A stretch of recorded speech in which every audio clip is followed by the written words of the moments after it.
All right. I want to welcome everybody to the On the Map podcast. I'm your host, Coach Paul.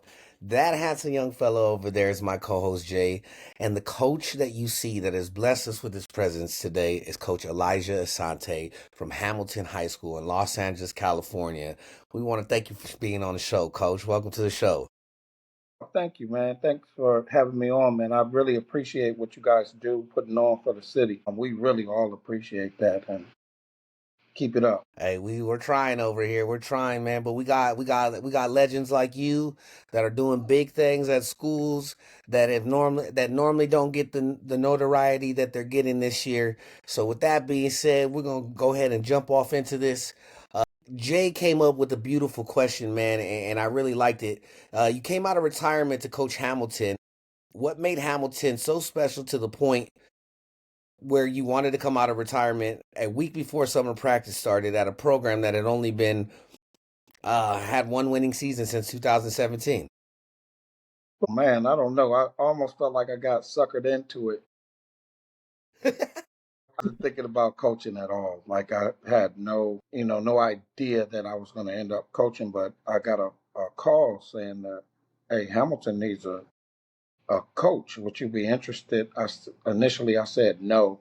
And they said, well, would you at least talk to the athletic director? And I said, yeah, sure, I'll talk to him. And while I was talking to the athletic director on the phone, I said, let me drive, because I was in my car. So let me drive over there and look, because what I remember of Hamilton was the dirt track and the no lights. And I said, let me drive over there. And I drove over there and I saw uh, some reconstruction taking place, and millions of dollars being put into the place, and the lights were already up. And so, oh man, like this would be dope, like to be able to bring this in with Hamilton having like night football games. Yeah. That kind of got me. That kind of pulled me in, and I was, you know by the time I got off the phone with the athletic director, I was like, yeah, I'll take it. So here I am. Nice. Wow, so it was kind of just pretty instant. It was like day of that week after the meeting with the AD. You kind of already knew in your heart, like, okay, I could give coaching another shot. Yeah, it just it was already in me because I had been out of coaching for like 8 years, and so it was I had an Yeah. itch, but I didn't have anything that would make me just do it, right? And this is just something that came up. It was very Yeah. spontaneous, and I said, okay, you know what? I'm take a leap of faith and just do it. Like I like projects, and this would be a project. They didn't have any athletes on the campus that were like youth football players. So they were, the everybody that played on the team were guys who decided to play football while they were at Hamilton. So somebody said, "Hey, come out for the football team," and they said, "Okay, yeah, I'll come out for the football team," but they never played any football prior to Hamilton. So that was one thing that I had to kind of remedy for the Okay. second year. I knew that we had to kind of flipped the roster into one that had youth football players, and now we got a Right. lot of kids who are coming to Hamilton who are coming from youth programs. That's Hmm. awesome. That is awesome. Coach, you mentioned you had an itch. You've coached some of the biggest programs, high school programs here in SoCal. What keeps bringing you back to high school football? I'm a high school football coach. That's what I am. I'm not a professional coach. A college coach is high school. Something that I relate to kids is something I enjoy watching the development, to see a kid, because if you look at even the growth of a ninth grade kid from the ninth to the 10th grade, you don't see the kid. If you don't see them for a month or two, they come back and they look a little different. It's like, who is that kid right there? Yeah. They might have grown Yeah. an inch Yeah. or two. It's a growth spurt. The bodies start getting longer. I like that developmental stage, and I like uh, making sure that I teach the kids accountability, what it takes, and, what type of preparation that they have to put in to, become good at what they are trying to do. So it's just something I enjoy the process of making these kids into like monsters on the football field, and I love students in the classroom. Yeah. I love to hear that because as a young aspiring head coach, hopefully it's in my future, right? Like I've Hmm. started the cornerstones of my coaching, my path, and now I'm blessed to be under another person that is just as steep as much of a steeple in high school football as you are. Hmm. It's refreshing to know that when I get to where you're at in a couple years, that I'm going to know that I'm here because I'm supposed to be a high school coach. And it's okay to know that. And to hear that from you gives coaches like me, man, like if I didn't have the sweater on, I have goosebumps, coach. Like, thank you for sharing that because some Yeah. coaches need to hear that. So I appreciate you sharing that with us. Yeah. Well, So although follow you follow guys, your go passion. ahead, go ahead. No, just saying, follow your passion. If you're passionate about it, do it. Do it because it's something that you really like to do. You really enjoy doing. It's something that is not work. You just For me, the work itself is what it's all about. Like we uh we have practice Yeah. 7 a.m. We got to get up early and we got to get there, and we have a team rule. Our team rule number two is be early, and it's enforced, and the kids enforce it. I don't even have to enforce it. So at a Yeah. 7 o'clock practice, you're late at 7 o'clock. So you can't get there at seven and say, I got here at Yes. 7, so 6:59, you're No. okay. 7 o'clock, you're late. They are really intentional about getting Gotcha. there and being early. So being early is like a thing, but um, that's that's a trait that you should have in life. Like you have to be early with your mortgage. You have to be early with your car note. You have to be early with Yeah. uh, you know things in life just to be successful. You don't want to be late. So that's where I like the traits that we are teaching the kids. That's amazing. Hey, coach. So, although you guys had one of the toughest schedules in the city section, you guys finished 4-7, fourth in the Western League. What are some of the biggest takeaways you got from last season? You know, I just look at it like as a one season in the chain of development. We're going to get better and better. Last year is what last year was, and you know, it held its own place in that link, and that's how good we were. We were 4-7 good against a really tough schedule. I believe that we will be a lot better this season. It just appears that we have a better football team. And I believe because we have a better football team, we'll have a better record also. It'll manifest on the field. I have some workers. I got some kids that enjoy the process. And when you Yeah. get that, that's special because most kids don't automatically have that. So you have to somehow get that in them and they have to adopt that trait. I got some kids that love to work. My best players are the ones that show up all the time and they Yeah. don't miss. They're there, they're early, and when you get that out of your best players, you're gonna have a really good team. Yeah, That's even very I saw true. it. I had the pleasure of going out to a Hamilton game when you guys took on Loyola.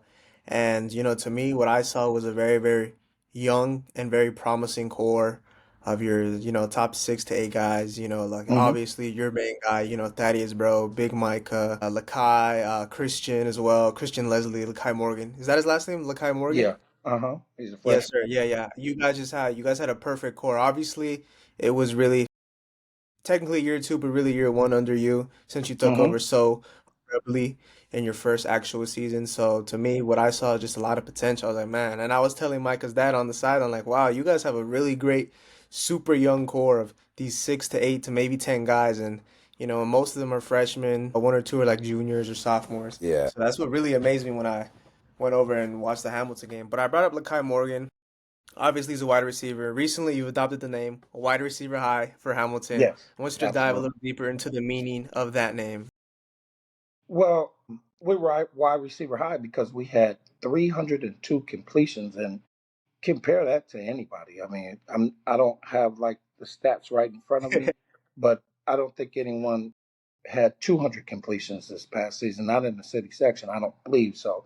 but 300 is a lot of completions. So we had we had several receivers that caught 40 passes, including Jacob Riley. He was our deep threat. He's going to be a senior this year. Christian Leslie had 118 catches, and the 100 and I believe 8 of them were a city section record for the regular season. And I mean, it was like a 48-year-old record. Wow. Steve Nice. Martinez from Wilson High School, way back, in the late 70s, uh, had 90, I believe 98 or something like that. And Christian finished with Okay. 108 in the regular season. So pretty impressive stuff. And we had several, 40, 50 catch guys, including Lekai Morgan. He's a returner. He had Mhm. 53 catches, I believe. And I think Jacob Riley had 49, but Jacob was the big play guy. He was a deep threat, and he's Okay. returning also. We had other guys that contributed too. hmm Yeah, and not to mention, it also helps when you got one of the best, well, in your eyes, the best class of 29 QB in the country. So it doesn't help. It also helps a lot, when you come in wide receiver high, got one of the best ball spinners in the country, certainly you can say. Without a doubt. I mean, in my opinion, in my biased opinion, he's definitely QB1 in the entire class of 2029. There's some great quarterbacks in the class of 2029. So I don't take anything away from those QBs. They are very good, but I think I have the one. I think I have the guy who's the franchise quarterback, who's going to be the long term solution to some college programs. They, with this kid, you don't have to go to the portal to get your quarterback. Get your QB1 from day one that could come in, um, turn a program around, and not be a 1 year rental for a program, but be a guy that's going to be in a system for 3 to 4 years, depending on when he comes out for the draft. But I believe that one day he'll be the number one pick in the NFL draft. That is, bro, is 6'5", 225 pounds, workout warrior, one of the strongest guys on our team. He wrestled this year. He's wrestling right now for the Yep, I've seen Hamilton you. High School. He's Nice. putting on for the city section in wrestling, and he's pretty good. I went to one of his tournaments, and he's pretty darn good for a kid that just getting started. I mean, so I'm expecting him to do big things, like to compete for that city section title. And you know what does that say about a quarterback who wrestles? That's a rare Right? combination that you Yeah. see. Right? Yeah, that's To have the mentality of a wrestler and you play quarterback. And he's Yeah. also running, yeah, he's also running track. So he's going to be a nice. 3 sports star track, wrestling and football. And those offers are going to start pouring in. We got Washington State is coming to visit at 7 a.m. And UCLA, Bob Chesney, the head Nice. coach, he's coming to visit. So you're talking about Oh, the wow. city section, little old Hamilton High School, and we are a Yeah. destination for some big time programs. Luke Heward who's the quarterback coach for USC. He made it on campus, and they're lining up Mm. to come. And they are. It's a must stop right now. These coaches are saying, "Hey, man, we got to come through Hamilton." Michael Butler is a 3 star. You got Thaddeus Bro, who is obviously going to be a 5 star. He was Rivals first team All American, Max Prep All American. I mean, I've you've seen seen you. him. The kid is something else. A lot of Yeah. composure. His stats are off the charts, and he's hmm going to do even more this year. We call it, back to what you originally said. You were making the point about it being wide receiver high school. It's wide receiver high school because we have a quarterback who can get the ball to these wide receivers, and we pass, That's man. We true. pass the Yeah. ball. Our identity is we pass the ball. We pass on first down, second down, third down, and fourth down. We love passing the ball. We're gonna keep passing the ball, and somebody's gonna have to try to stop it. Sometimes they will. Most of the times they won't. Hey. Whew. That that that Yeah, that was a gem. That's a gem right there. That gives me Mhm. something to look forward to if we happen to cross paths this season. Yeah. I know what I need to do. I need to grab my britches and get ready for a game. That's Yeah, what that means. yeah. Hey, It's but not a coach, you're secret known what for we're gonna do. yeah, I know. It's okay though, but it's well. Hey, sometimes no surprise is a surprise, right? Hmm. Like you said, you still got to stop it. You're known for coining the phrase "I don't recruit, I attract." What does that really mean to you? Well, look at what we're doing. The attraction is when Hamilton can get Washington State tomorrow morning and UCLA. Bob Chesney, he doesn't even know this area. He's very new to the area, and he's already figured out Yeah, that Hamilton is a stop. We must stop in Hamilton. We got to, that type of thing. that's When you true. get There you USC's go. quarterback coach Luke Heward to come on the campus, those are very attractive things to players. So when I say I don't recruit, I don't talk to kids and parents about coming to Hamilton. They have to just somehow come up with the idea of Hamilton on their own, and then they have to come on their own. I don't go out to recruit a kid and to Yes, get sir. them at Hamilton. We're here. It could be attractive for you if you definitely be if you are a receiver. Maybe if you're a running back, maybe Right. it's not so attractive. So it doesn't it, it doesn't attract everybody, but Right. skill position players, it definitely does. And uh, when you get a kid like Michael Butler, who's the top defensive lineman or top lineman on either side in the city section, Yeah. I'm not sure if anybody is more highly decorated than Micah. He's a 3-star. Do we got any other defensive linemen or offensive linemen that are 4 stars in the city section? I'm not sure if we do. That are actual linemen. Yeah. No, Hmm. no, no. He's the Right. highest So rated lineman in the city. yeah. So so why wouldn't a lineman think about Hamilton, or be attracted to Hamilton? And they would be. They'd be Yeah, attracted because good point. of what we are capable. Our development of our kids is top tier. We develop our kids. We promote our kids. I heard you on your podcast, saying that how I get out, and it's true. That is how I get out.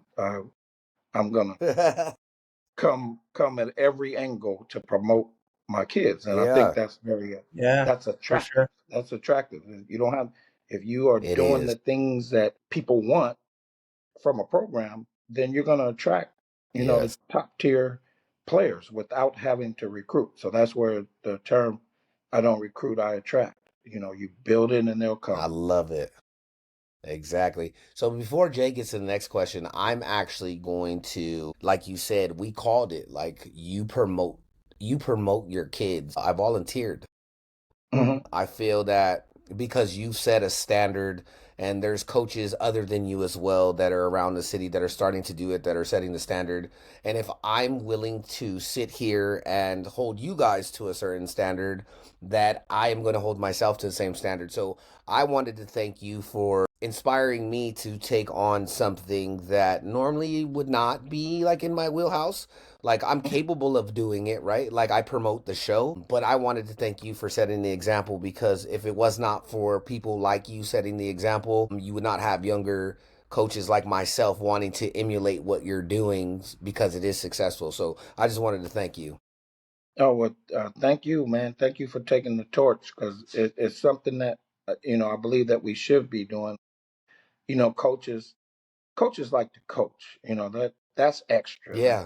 promotional stuff. And has Yeah, some yeah, extra stuff. That's not coaching. That's promotional stuff, right? And a lot of coaches don't Yeah. like that. That's tedious work. I just like it. I like that kind of stuff. I like to promote my kids. I like to push. Yeah. I like to, call people up and say, "Hey, man, what do you think about my guy?" Here's the stats. He's going to be at this camp. He's going to do this. Here's his stats compared to everyone else. This is who he is, and uh, you catch a hot one, and now you got Micah Butler, who's on everybody's recruiting board. He's Yeah, on UCLA's Yeah. board and USC's board, and he did get an offer from Sacramento State, and he got an offer from Colorado State, and congrats. That's right. he's still trying to, he's still out there trying to get more offers. So it's a grind, but it's a good, worthy grind, man. And like for me, that's what it's about. It's about the work. The work is it. Like I'm not Yeah, a results oriented type of person. I'm more of a, process. I'm more into process than I am results. I think results take care of itself if you have the right process. So I really focus on the process. that's awesome. Coach, my original question for you was, what is your ultimate goal with Hamilton? I kind of want to rephrase that. Where do you see Hamilton High School's football program in 5 years' time? So in the 2030, we'll just say 2030. I'm not sure what the end result is, but I mean, we our objective is to develop scholar athletes and win every single time we take the field. And it don't matter who it's against. We don't duck phase. We want it. We want the smoke. Yeah, for sure. I reached out to Santa Margarita and Mater Dei this off season, and Mater Dei didn't turn it down. They actually was going. They gave us a game, but it was during a certain week, and we couldn't get another game that we already had scheduled. We couldn't get that team to accommodate us to make room for Mater Dei, and Santa Margarita. They just won a championship and they needed a game. And I called them and I reached out to them and I, stayed at them to try to get the game, but wasn't able to make that happen. But Mhm. Okay, we're gonna play that game. Whatever game is that game, we're gonna play that game. We want to play that I game. We love want to it. measure ourselves. Will we get beat up on sometimes? Yes, but we'll catch up to where we're supposed to be by measuring ourselves with that game. By jumping in that game, we become good enough to win that game over time. So it's the same with Sarah. We scheduled Sarah, and people thought we were crazy, coming off Yeah. that first season. Which I mean, we were not that good at all. And they're like, "What is this guy doing scheduling Sarah?" Well, we Yeah. don't plan to. Get a lot of We those don't plan to comments. stay that bad. Yeah, We got plans. We have aspirations. We want to be good. We want to be the best. We want to test ourselves against the very best. So that's who we are, man. And again, our kids are going to put in the work. They're required to. I put in the work. I get up. In order for me to For sure. enforce the rules we have, I have to enforce these rules against myself. I can't. If I'm telling the kids to be early, I can't show up late. Or I have to be early yeah, myself. So I have to lead by example. And if I don't, then I'm a hypocrite. So I have to lead by example, and I want the most. The most is what winning championships, but you can get the most out of a program without winning a championship. But I right. measure us game by game. Every single time we take that field, our objective is to win. Are we developing scholar athletes? Are we getting the kids out? Do does have an eye for our kids? Does USC have an eye for our kids? Does Washington State have an eye for our kids? How about Sacramento State? If those things are happening, then we're doing what we're supposed to do. We got to develop these kids on and off the field. So in 5 years, I'd like to see us be very efficient at winning on the field and very efficient at getting kids scholarships to colleges. No matter what divisions it's in. People have different routes that they are going to take, but that Right. we could help them on that route. That's basically what we want to do. That's Yeah, I like amazing. that. Yeah, I like that. That's We don't run from the amazing. smoke. Yeah, Yeah, and we it's don't definitely true. They don't run from the speak. smoke. You guys, before you get on to your next question, I'm gonna go on a little spiel. You're definitely right. You guys don't run from the smoke. I remember you guys took on Pacifica High School in Oxnard, like the Hmm. week of, or maybe the week before. Somebody had a cancellation somewhere. You were like, hey, we'll play you guys, and the game happened, and it's like, Yeah. yeah, it's right. Don't run from the school. Coach Paul and I mentioned on a previous episode, we've kind of noticed a trend that teams, city section teams specifically, are scheduling up. There's teams like Carson who I can now spoil their whole schedule because they posted it. We'll play a Lincoln in San Diego. We'll play a Long Beach Poly, Palos Verdes, et cetera, et cetera. Birmingham always has a great schedule. You guys, a couple other teams as well that are escaping me. So something good that's it's something for me personally that I love to see. Teams not running from the smoke per se. So yeah, sorry. Yeah, Go ahead, Coach Paul. I was the head coach at Carson, and Yeah, all right. But the when I modern was day the head teams, yeah. coach at Carson, you should have saw the schedule we had then. We played Mater Dei, we played Mission Viejo, we played Santa Margarita, who had won the state championship. We played San Diego Lincoln, all back to back to back to back to back. We lined them up and played them all. So this is not something new. This is my get down. We want that smoke. We want it. So they're gonna get that work. We're gonna put that work in, and they're gonna get that work. Oh man, that just kind of gives me a little insight to that I got the answer already. But listen, the buzz. Everybody's heard the buzz, right? Like you have swaying for the fences on your 2026 schedule. Like you said, you didn't get some of the games last year, but how excited are you as a coach to coach against teams like Gardena Serra, Loyola, and you get to go toe to toe with the Open Division finalists, Crenshaw. Hey man, those teams are gonna make us better because we're gonna have to coach up. You know, we're gonna have to play up. If we don't, we're gonna get smoked. You talking about we want the smoke? We're gonna Yeah, get smoked. If we don't get it together, they're gonna blow us off the field. And we don't want that to happen. yeah. So we have to. We got to give our best effort on Thursday morning. What's tomorrow's date? January what? January 22nd. 22nd. January 22nd, at 7 a.m. Our kids, they got to be there. They got to come. They got to put in the work. We got to lift weights. We got to do our get offs. We got to do our wall strides. We got to get stronger in the weight room. We got to get it done. And it's what the mission is. If we don't do those things, then it's going to be very humiliating, very humbling, very embarrassing. So we put the pressure on ourselves to have to put in even more work just to survive. And it makes us, better because we live in that environment. We live in a highly competitive environment, which requires us to put that work in and then give it to somebody. They're gonna get this work. This is the work you're gonna get. You're gonna get this work right here. This is the work. This is what we put Yeah, in. This is the weights. This is the power cleans. This is the bench press. This is the triceps and the biceps, and this is running track, and this is wrestling in the off yep, season. This is playing different sports. This is being connected to each other. This is believing in ourselves. This is all of that comes together. This is what this is about. Whether we like it or not, whether we're ready for it or not, man, that game is going to occur because it's on the schedule. Sarah's on our schedule, and it's going to occur. And if we're not ready, again, it will be an embarrassing deal. If we're ready, we can yeah, make history, for ourselves, for the city section, and yep, we want that. That's what we want. We're not yep. just scheduling just to schedule. We expect to win those games. I can't wait to see, man. I can't wait to see it. I'm excited. I'm excited as a fan, but as a coach, now that I'm back in the game, I can't wait to see it either, man. Let's go. Let's go.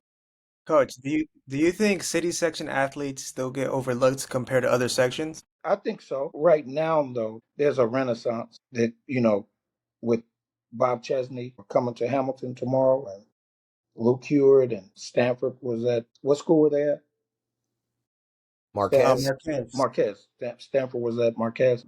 The kid from USC that got the scholarship offer and was Andrew. I Andrew believe his Williams. Andrew He was name. at Williams. Fremont, South Yeah, Central, yeah. yeah. You better come to the city. You better come. Better come check it out. The southern section has poached a lot of our players to build their programs. Yes. And if you think about where these kids actually live at, they live in the city section. If all the kids who lived in the city section played for the city section, oh, we'd be, an unstoppable force. I mean, but kids see, um, they clout chase with the schools, and they want to say, hey man, I go to St. John Bosco, or I go to Mater Dei, or I go to Sierra Canyon. They like saying that because it makes them feel good about what their choice is. And those are Yeah. very excellent programs, by the Yeah. way. But if you're not the guy at that school, it's not going to matter. If you're sitting on the bench, you're not going to make it to the next level if you are one of the bench riders on a really talented roster like that. So some of those It's kids, true. Big they facts. need to be at a place where they can be the guy, they can be the focal point, they can be the center of attention for a particular program, and that could, uh, possibly get them, big time scholarship offer.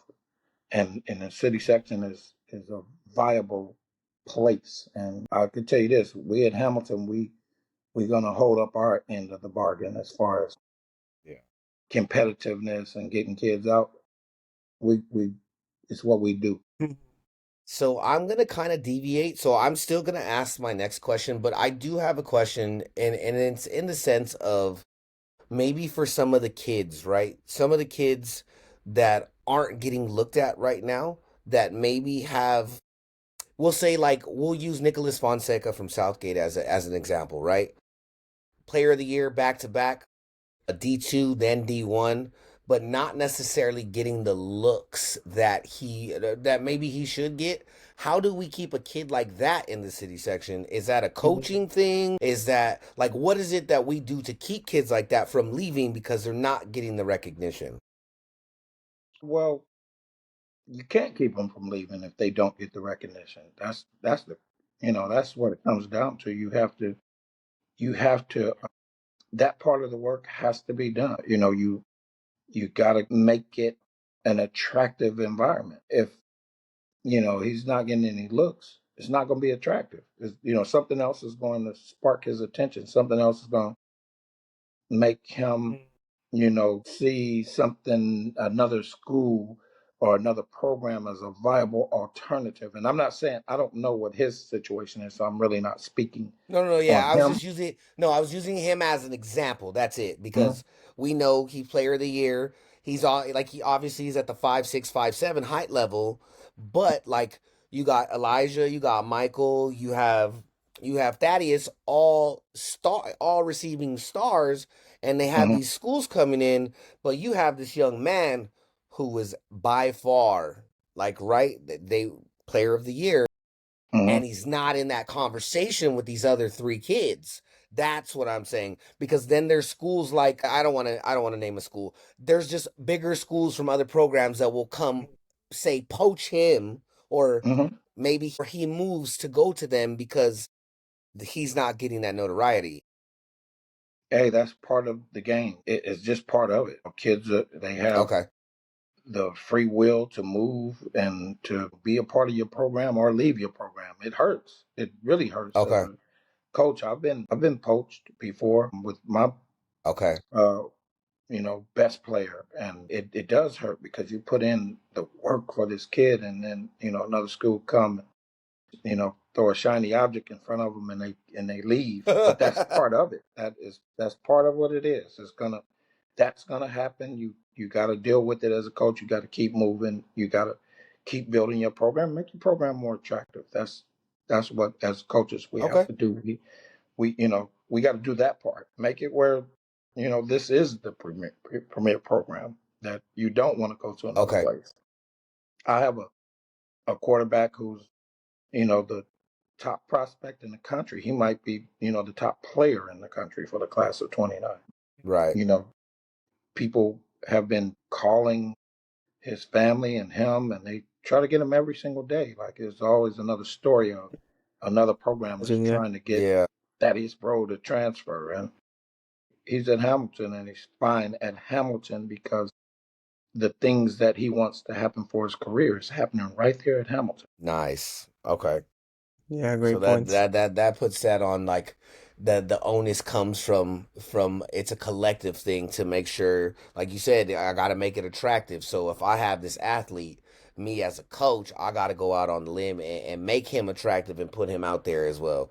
Okay. Yes, Now, absolutely. would you okay? That is great piece of advice, and I'm not saying it's just Nick. There's other athletes, but Nick is the first one that comes to mind, right? Because I was so close to him. Hmm. Now, me being on this like this generation of coaching, and like we're the younger cats, we would say, how would you say coaching has changed since you started? It still comes down to teaching fundamentals. I teach a lot of Okay. things like we have everyday drills, and every single day we are working on lateral movement and quick change of direction. That's like everyday thing. Get offs, coming out of a stance and getting off fast. That first step, getting over the boxes and getting out, wall strides and lifting weights. So that hasn't changed. That's Okay. old school stuff, right? So that hasn't changed at all. Yeah. I think what has changed is that it's a new era of football as far as the NIL era and the Mm. collective era and the kids are getting paid to play before they ever get or consider being a pro. And they used to do that stuff under the table. Now it's done over the table. It's a legal process Publicly, right yeah. now, and it's trickled down Right, to done in where front of everybody. yeah, kids are getting paid while they are still in high school. So that's you got to understand that part of the game, and that's emerging. That's new. I'm learning it as I go because that's not something I can tell you from back in the day. That wasn't back in the day. That is new. That's brand new, and those rules are changing every single day. So I stay on top of it. I stay well versed on what the rules are and how things are moving. And you see programs are starting to sue these quarterbacks for leaving. Like I think that's ridiculous, but they're doing it. Duke is suing that quarterback Mensa Yeah, I for saw. leaving and saying that, hey, you owe your NIL to us. We own the Well, rights to your NIL. I think that's crazy, but they're doing it and they Yeah. have the audacity to do it. University of Washington is suing the quarterback to stay, and he actually stayed. Oh, he's staying. He's gonna stay. Yeah, so I think you should become well versed on those things, that the changing conditions of the game, and that is, I Okay. mean, that changes like every single day. I mean, maybe tomorrow we'll look at something and see something for a first time. I'm sure something's going to happen. It's going to be like, oh wow, we haven't had this before because it's new, it's brand new. So yeah, the Coach, bottom line is stay well versed on the changing landscape of professional college and youth football. Just stay well versed. It's moving in real time, and it's an opportunity for you to actually be uh, on the top of that game if you make yourself well versed on it. Like I make sure that I don't. I want to know it. I want to know it clearly. I want to know the details of it. So I go through this stuff every day, man, just to keep myself well versed and to know what's going on and know what kind of environment we're operating. Okay. you gotta adapt and change, or else the game's gonna leave you. Those are great points. Coach, it's Absolutely. been 45 minutes of great conversation. Hmm. Obviously, finally glad we got you on this show. We tried Yes, last year, sir. things came up, but finally glad we got the Elijah Asante. So my last question to you before we wrap this up is, how do you want your legacy as a coach to be remembered? I don't believe in legacy. I think legacy is more ego. Like uh, when I think about it, like, am I gonna sit up here and think about my legacy? Okay, what do I want people who are alive to think about my dead self? Right, and people gonna think what they want to think, and who cares what they think? You know, if you did right by them, they're gonna think highly of you, and if you cross them in any kind of way or they just don't like you because they're a hater, they're gonna hate on you, right? So who cares? Like I don't legacy is not something that's important to me. For me, the juice is in the work itself. That's I can't wait for practice. We got a 7 a.m. University of Washington is gonna be there. Bob Chesney is coming out. That's that's the juice, the work. Like, let's get Yeah. to it. Let's make this thing happen. We got to get prepared for Sarah, and then Crenshaw. They're gonna want some get back, And Loyola, has a strong local program that, people love going to that school and being associated with that school. They're gonna try to knock our Yep. heads off, and we're gonna try to knock their heads off. So we gonna get down. There's gonna be a day. It's gonna be a reckoning. There's gonna be a destination. For me, getting prepared for that moment, I'm not waiting for the moment itself to say, "Hey, we beat Crenshaw, or we beat Sarah, or we beat Loyola." It's not that moment, because that moment is determined by each moment. And if you handle like the journey part of it, that's the juice. The work is the juice. If you can understand that the work is the juice, the outcome always takes care of itself. The outcome is going to be what the outcome is, right? I don't like to focus on that outcome stuff. I don't like to focus on legacy, how I want somebody to remember me. Like, I think that's crazy. Like, I don't want to be remembered at all. I don't want to die. So Facts. what I'm gonna sit out here and Facts. be preoccupied with dying. Like, I'm gonna Yeah, preoccupy yeah. myself. Okay, when I die, I want these people to think, come on, man, that sounds crazy. Yeah, So, I feel you. you got the life is for the living. I'm here to live. I'm here to, this thing is real. It's right Amen. now, it's real time, man. Let's get it. Let's get it. Let's get this thing. So the bottom line is, I don't care about legacy. I care about the Right. moment that we're living in and living life to the fullest. That's what I'm about. I'm about living life. Well, Coach, it's been 46 minutes and some change. We appreciate you for your time. We can't wait to see what you do this year. Hey man, you attract all the talent you want, man, because you guys are on the map. I'm excited to see what you guys do this year. God bless you and the rest of your program. From Coach Paul, that handsome young fellow over there is my co-host Jay. Our guest was Coach Elijah Asante. For all our viewers, don't forget to hit like, subscribe, leave a comment, share the video. Until next time, peace. Peace. Peace.